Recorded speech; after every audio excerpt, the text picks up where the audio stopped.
Welcome to Creating Abundance with Alana Cahoon, sharing inspirational stories from experts around the world. Tap into your inner wisdom at alanacahoon.com. Today's guest is Linda Cain, CEO and founder of Blue Diamond Events. Linda's diverse background and experience planning domestic and international events for over 25 years have positioned her and her team as the sought-after event producers in the entrepreneurial and coaching industry. She and her team are all about the heart and relationship of events and their clients. Linda's clients love her calmness under pressure and can-do attitude, as well as her Rolodex of the who's who in the coaching and entrepreneurial space. I'm going to read for you an excerpt from Linda Cain's chapter called Unleashing the Power within the book, Powerful She. She says, "The powerful she is not just about me. It's a celebration of every individual's potential to make a difference in the world.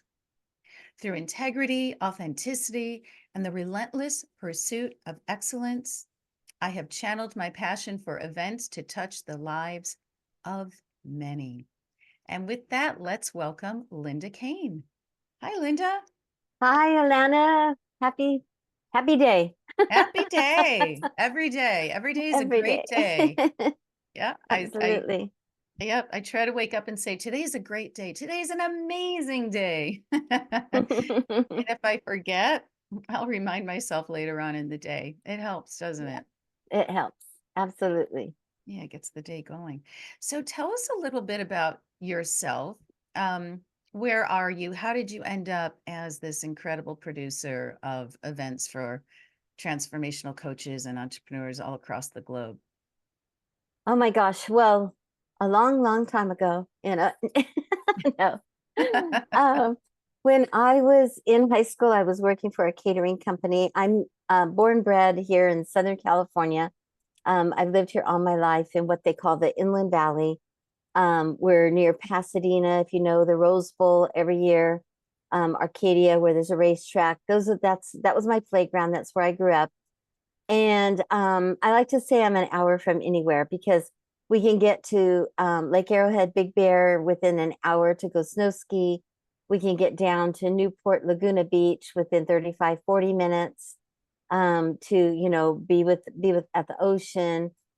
We can get out to Palm Springs for the desert in about an hour and a half. And I can get over to Santa Monica, to the pier, Malibu, that area, in a little bit of about an hour and a half as well. So we really live in a beautiful spot, and a lot of people come to this area. We've got, Disneyland and the observatory, and the LA Zoo is one of the largest zoos. And so it's just been a wonderful, great place to grow up in. And when I was in high school, I was working with this catering company, and we got a golf tournament assignment with one of our major law firms in LA. And so everybody at the catering company did not want to organize the golf tournament. And the only thing I knew about golf is that my father did it every Saturday. And so and so they assigned me. And so I was like, okay, I'll take this challenge on. And so I went to the pro shop at one of our local golf courses, spent an afternoon with some people there, and kind of figured out how they run the tournaments, what it's all about. Met with the people from the law firm, and one of our team members put it all together. And what happened from that, and then why it's so important to my story, is that one, it shows that even if you haven't done an event and you want to do an event, you've never done one, you can figure it out with some support, and you can have it be successful and add it into what you're doing for your business. And it can be a wonderful way of growing and bringing people into you.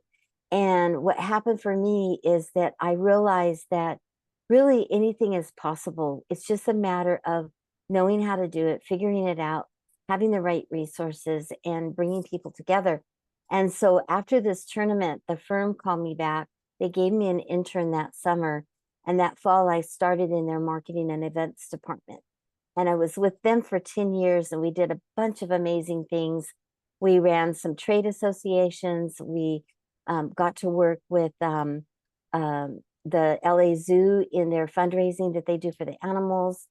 We got to work with a lot of, the firm was a celebrity-based firm.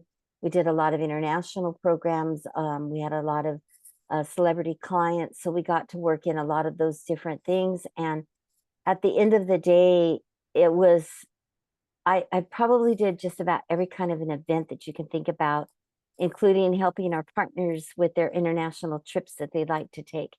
And so I was at a Bob Proctor event, and I met Adam Ramansky, the marketing mentor, standing in the back of the room. He's like, you know, what are you doing here? How'd you get here? And I was like, you know, well, I organize events. And, you know, I met this person who, you know, got me into this event. And I do it for our law firm. And he's like, well, I've got some events coming up. Would you like to work with me? And I'm sure, what do you do? And that was my introduction to what it was like to be an entrepreneur. Yeah. And so through working with Adam, we did about 3 or 4 events with him. And about 6 months after that point, I decided that I was going to open up my own event company and serve entrepreneurs, speakers, authors, coaches. And that's where we've been. This is our 21st year, and we love it. I have a team of about 4, and we've been able to go all over the world with our clients and continue to do so. Even in COVID, we figured out a way to keep it going with the virtual events and smaller events. And I love it. It's just, nothing is impossible, and you can really create what you want to create. And our clients can bring events into their business. Like I said, whether it's just a small event with 10, 20 people, or you're doing a bigger, larger event, it just really depends on what you and your audience want. Right, right. That is so inspirational. Thank you for sharing that, Linda. And what I love, I just want you to know that where you live is one of my ideal places. I was in Laguna Mm, Beach last year and Big Bear many years ago. And yeah, so now you might have a visitor just saying hi. absolutely. Absolutely. Yeah, Yeah. it's really a great place to live. It is. It's just beautiful. So that's wonderful. What a blessing just to be born in such a place of, to me, it's paradise.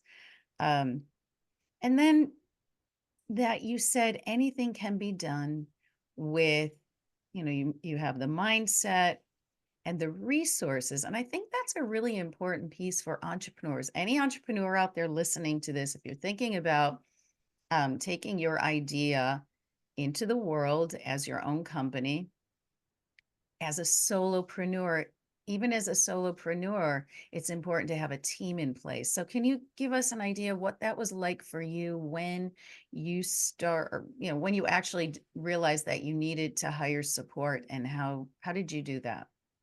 Oh, wow. So when I decided to leave the firm, I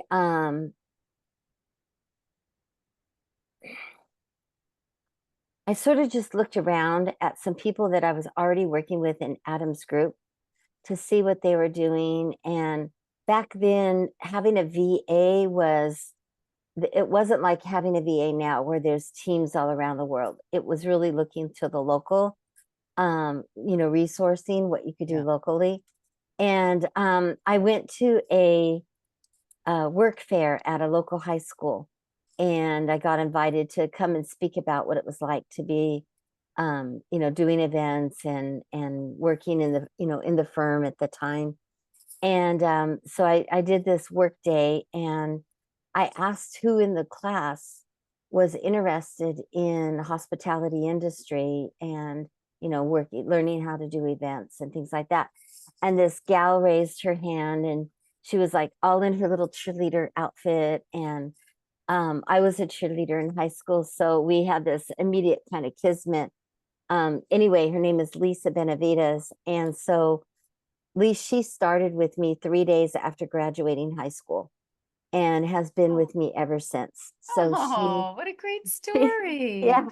So she's, become like family for us. And I've watched her, raise her three daughters and do some amazing things herself in this space, in this industry. She really has a love for young moms and how young moms are able to, I work in the side, in this entrepreneurial space, bring in some extra income, but also have a mission. And so each one of the gals that works with me and our boys, our guys in the AV team, each have side things that they do, and we support them in those things that they do. So um, so then we have Lisa come aboard, and in the early days, Lisa and I, the firm was my first client, besides Adam Ramansky. Okay. And we continue to work with the trade associations. We continue to do some of their special projects and work on their partner retreats for their annual partner retreats. And so as Lisa and I started building Blue Diamond, we started getting away from the associations and bar associations and things like that. So we had a couple other people that were working for us at that time. So we sort of, gave those positions and projects over to those ladies Yeah. to run, and they're still running them. So it's a lot of fun. We tap back in to see how things are going from time to time, and then we just forged ahead in building these relationships. So we've had the privilege of working with some of the top thought leaders and entrepreneurs in the coaching space.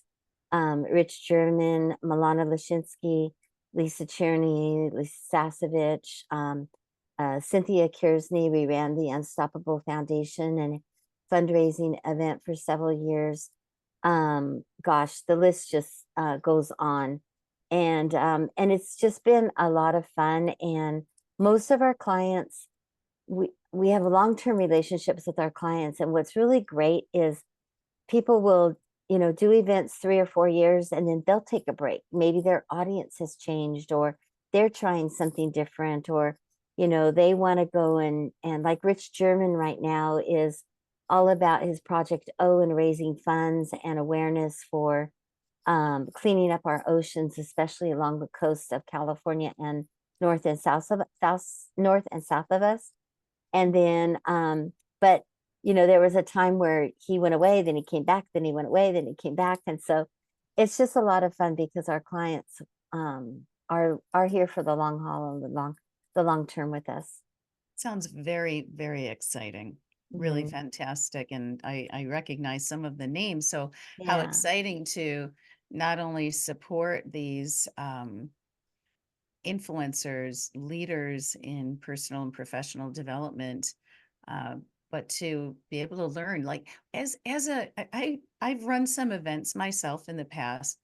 Are you able to listen, pay attention, and so like and usurp some of their wisdom as they're speaking and presenting, or are you just on, like backstage management the whole time? No, that's an interesting point.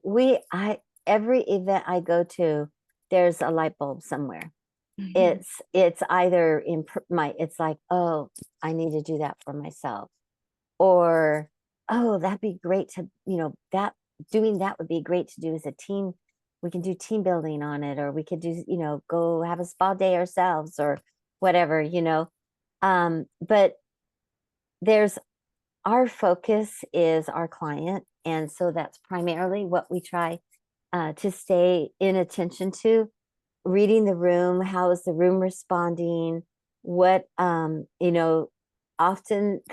often hosts are on stage and they'll go off on a tangent, so we'll write a little note, you know good story, but don't forget to talk about this. You wanted to make a point during this section on this. Oh, So we that's will really do, great. yeah, we will do things like that. And I'll just share with your listeners, one time, it's so funny. It was at an Adam Urbanski event, in one of the early days, and we were just learning about energy and how energy affects energy in the room, and energy affects you, and we were just learning about things like um, being able to put up a personal barrier if there's certain things that are happening in the room. For example, if there's a real transformational event taking space, for instance, if people are going deep into meditation Yeah. or they're doing some sort of breathing practice or tantra or any of those kind of things that some people do at their events. As a team, there are ways to um, basically check out so that you're not absorbing anything that's going on in the room, but Yeah. you're able to stay focused on your job and task at hand. And so we had Adam had a guest speaker who was taking people through what is, I guess, best described as a past. They were clearing things in their past that caused them to stay stuck, Yeah. and so they were in a very deep transformational uh, uh, thing that they were doing, and meditation that they were doing. And my team, I had one person in the back of the room, and two people were near the circle, near the half circle that had been created in this intimate space. People had brought their chairs together, and they were sitting around. And the instructor was going through this process, and I had stepped out of the room to handle something with lunch or something like that, and I came back in, and I had three team members in the room. Two of them were flat out on the floor, and I was Wow. like, okay, we're having a church service here, and everybody's like slaying in the spirit, or something's going on. And it was hilarious. And I was just like, oh, okay. And then one of my team members was just kind of like, hey, I'm really like, I don't feel very good, and I'm trying to sit in the room and pay attention, but I think I need to step out. And I'm like, yes, go step out Yeah. and get some air, or take a walk, go drink some water, hydrate. And so then I went over to Adam and his wife Bo, and I'm like, what's going on? And I said, so and so and so and so are like flat out. And he goes, oh shoot, we forgot to tell them how they can like not listen so deeply and still serve the room and be there for people, but not listen so deeply. We're sorry about that. So we just had to let them go through the transformational exercise and come out of it. Um, and because it was one of those situations where people had gone into deep meditation, and you Yeah. don't want to wake people up, you don't want to go shake them out of it. Have to let them come out of it for the Mhm. best experience and stuff. So that was my first time of like really learning, and learning what it means to pay attention in the room or be support in a room. Yeah. And so, fast forward, we've had many times where we've had experiences that, because you never know, like every event is not like a rah-rah session and you just have guest speakers and it's all networking and things like that. Sometimes events are really around a transformational experience or a learning a new modality. And so as event hosts and as event service providers and support for that event host, you have to get very clear with your host what the team needs to be doing in the room during certain exercises. And Right. so just, we bring that to our audiences and we bring that to our hosts. Yeah, this is so much fun. I love that you shared this story as well, because welcome to the world of energy, right? Mm-hmm. That was your introduction when you go through energy clearing Yeah. meditation, which is a healing. Whether your two staff were, it sounds like they were experiencing the transformation themselves, but Yeah. also you can pick up the energy from a group. Mm-hmm. Doing group healing like that, I think, is very tricky. And you really, this is for everyone listening or watching. It's so important to create a safe level of detachment Mm-hmm. and to know what your role is, even Yes. if you are in the group being healed, to be sure it's just your healing that's taking place and you're not Mm-hmm. taking on the person next to you who's going into a deep zone too. Um, Vibrational energy is this is it's all the unseen that's all around Mm-hmm. us at all times. So I think that's really neat that you were able to just allow them and you called it a church service, like, okay, you paid, just go through whatever you're going through. And so, and then that reminds me of how there's the tech, right? There's the, like, I called it the Mhm. backstage. I have a degree in theater, so I used to Yeah. be on stage and backstage, just love all of it. And you're wearing two different hats. You're wearing the director's role, right? Mm-hmm. You're the producer and the tech staff, the AV, versus in this case, it's not acting, but it's the coach and it's the healer and it's the audience who's going through the transformation and learning, whether that's for business or personal, Mm-hmm. right? Removing those blocks. So, what did you put into place to support you and your team, so as not to enter into that vibrational zone in future meetings and Great, events? great question. So one of the things that we do is we have an all team meeting with our hosts and anyone that's supporting our hosts at events. And it includes our tech, it includes, whoever's going to be at the event. And we run through the key components of the event. So you don't have to run through every single minute of the event, but you do need to run through, start, breaks, and end times, but you need to run through those key components because those are the things that people miss. And it all goes to the experience that the host wants the audience to have. And in every event, there's those ebbs and flows. So there's bringing the audience to a point, teaching and training, taking them, transitioning to the next point, teaching, training, transitioning to the next point.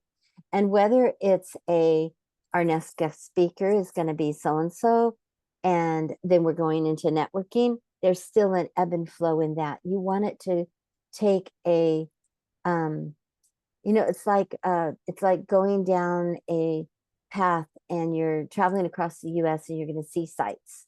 You're going to stop here and have this experience, then you're going to get back on the road, drive a while, and then you're going to stop for nourishment, then you're going to get back on the road, drive a while for another experience. An event is very similar.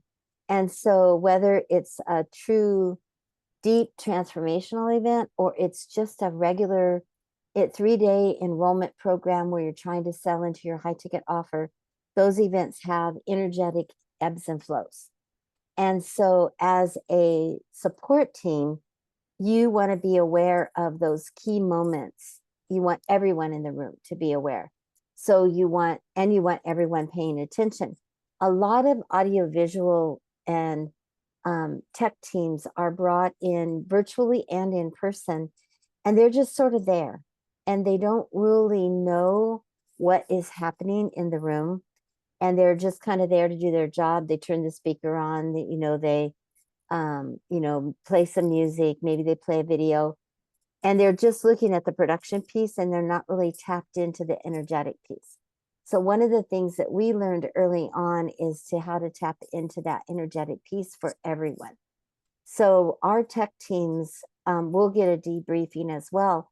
And so all of us know, like, okay, if it's a true transformational event and the client is taking people through a meditation or things like that, we've done things like where we're in the room, we're watching, the thing starts, and then we know to maybe look down and read something or just meditate ourselves and be at peace, like just we're listening, but we're not absorbing. Yeah. And I've even had it where we've had a couple clients that do breath work, and in the breath work, it's dark and you have low lighting and people are going into deep breathing exercises, and maybe there's facilitators walking around. So we've actually sat on the ground under the tables so that we can't see, Oh. but we can That is hear. so great. That is being very creative and resourceful. you know, Here, so you don't miss any cues, but right. you're really creating that And safe. we've even had like our tech table, we've actually like put a little pipe and drape up in front of them so that Yeah. it's, they can go like this and see, and then they're like this and they're back down. They go like this and see, and they're back down. Oh, And interesting. and yeah, so each event is in and regular, I call them regular events, but the 3-day enrollment programs or workshops and things like that, where there's not as much transformation, but it's great, information and training and Yeah, teaching. Even in those programs, we always want to have somebody in the room. We never like to leave our room unattended because there's right. always things that go on. Yeah, And we've learned to watch, the room and pay attention to the audience as well, just not only the host, yeah, but are people fidgeting? Are they getting up and out and going to mm, the bathroom a lot? yeah, And what's being taught at that time? Is it somebody selling from stage? That's a good thing to let the host know. If it's a sales event and there's a guest speaker who's selling from the stage and the audience is up and down and in and out, then that means, at least historically, that has meant that this audience is reacting to the sales conversation and the money okay, conversation. yeah, So the host needs to know, like, hey, while this person was presenting this and talking about their offer and making a bit, making a presentation and an invitation, which the host maybe has not done yet, yeah, and we know that's coming, you might be aware that your audience might need some free mindset stuff around where they are, how they're investing themselves, are they taking opportunities that are coming along? So all of those kinds of things come into very play at interesting. an event. It's very, Wow, very there are interesting. so many elements, and Hmm. you're just everything you're saying, you sound so professional, like you've thought of it all and you've probably experienced it all. I would say we've experienced a lot. There's never all Yeah, because right. That's true. because every event we do, and even repeat events, like where we've had clients and we're doing, their ninth, you know, JV program or their ninth event or their ninth whatever. Even clients, it because the audience brings everything new. Every audience, you can teach and train on the same exact thing verbatim, but your audience is going to bring out a different energy, and your audience is going to Good bring out a points. different element of the training. And Yeah, that's why knowing your audience is so important at an event. I'll give absolutely. you a quick example. Okay. Um, Jay Facette, who a dear friend and longtime client of ours, runs a company called a brand called JVology, and it's a joint venture, teaching people how to do joint ventures a little differently than JVIC and a few of the other companies out there that are teaching joint ventures as well. But Jay had an event coming up and a few years back, and it was maybe his fourth or fifth JVology. And as hosts, you can get into a little boredom because you're delivering the same program over and over and over. And the only thing maybe that changes for you again is your audience and also your guest speakers. But if you're not careful, you're not paying attention to your audience. And so we had done an assessment out to his audience. And when the assessment came back, we were trying to like find out who had done joint ventures, what they knew what joint ventures were, how many had they done, what kind of success had they had. And what came back was like, what's a joint venture? I'm signing up because I want to learn. So he found out that he had a really new audience. He didn't have a seasoned audience coming to this event. So the things that he was going to teach and train on didn't match to the audience. And Oh, so by doing that pre-event assessment, it gave him time to switch his first day around I and see. run a couple tracks for advanced people and beginner people. So we were able to do a couple breakout sessions that met people exactly where they were. So Yeah. by the time day 2 came, when he wanted to go into his offer, people understood what his offer was going to be. Had we not done that, he would have had more than half of his audience not understanding the offer, and therefore they wouldn't be able to make that decision whether it would be something they wanted to move forward with or not. So what So I'm hearing is then you think you might know your audience, but you might not. And so by doing this pre-assessment, mhm, you, as in this situation, he discovered that there were a lot of newbies, and so yeah, he had to tailor his opening day yeah, to train more versus jumping in. right. Yeah. And and he sent out a couple, read this before you come things, so that people would, have that awareness. And this is something that hosts don't do, is they know who they want to bring in, but they don't know who the audience is. So maybe their messaging for their event has been targeted to their avatar, to whoever they really want to come to the event. But then who comes into the event, there may be a disconnect. So Okay. it Yeah. might be, the person might be their ultimate avatar, but maybe where that person isn't quite where they need to be for the event. So they have to be able to That season. be brought in. And so doing surveys, doing assessments, or once, like, have you ever signed up for something and then you don't ever hear from the host until like a couple weeks before? And then it's like, can't wait to see you in 2 weeks. And you're like, oh, shoot, it's on my calendar, but I kind of forgot about them. So the best way to keep your audience informed that they're going to come to your event and making sure that they're going to come to your event is, once somebody has signed up for a ticket, have 2 or 3 pre-event engagement things for them.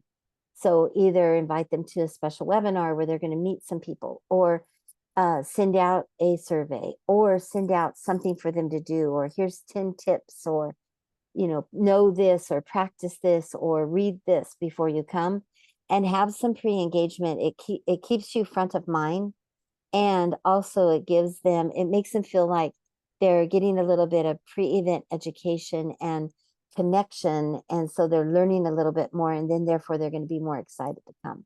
Linda, thank you so much. You're coaching. We need to wrap up now, but so I know that you said your next venture is in coaching, and everyone here has just gotten a taste of that. We just learned so much about what goes into an event, and thank goodness you don't have to worry about all these details. Linda will worry about We them. will. Yes. That's wonderful. Um, so I think, speaking of freebies, you have a gift for Mhm. everyone. What might We that be? do. We have our Profitable Events, a complete guide. And basically, what that does is it breaks down the 4 standard types of events: virtual, hybrid. Hybrid is where you have a virtual audience and a few people in the room with you, and then an in-person event, and retreats. And so those are kind of basically the 4 types of events. And then from there, you decide things like summits and challenges and workshops and working retreats and destination retreats and all of those fun things. But the guide breaks that all down for you, so you get a little better feel for maybe what kind of events you want to bring into your business. Wonderful. Thank you so much. And how can everyone reach you? What's your website?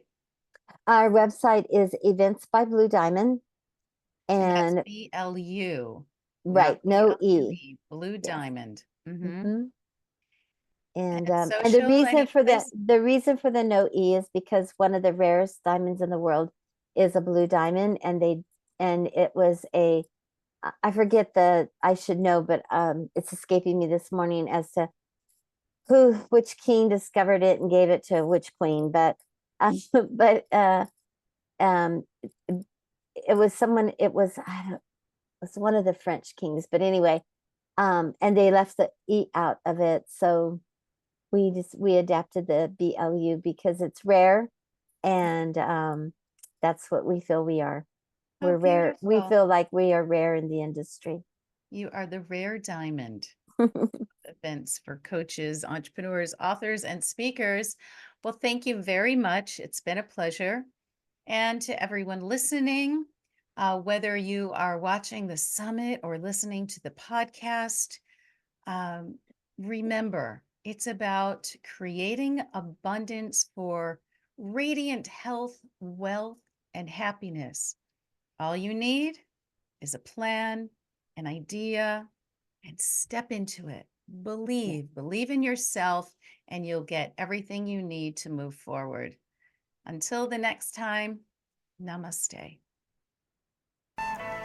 Thank you for listening to Creating Abundance. Be sure to like and subscribe. Stay tuned for the next podcast and get your free ebook at alanacahoon.com/ebook.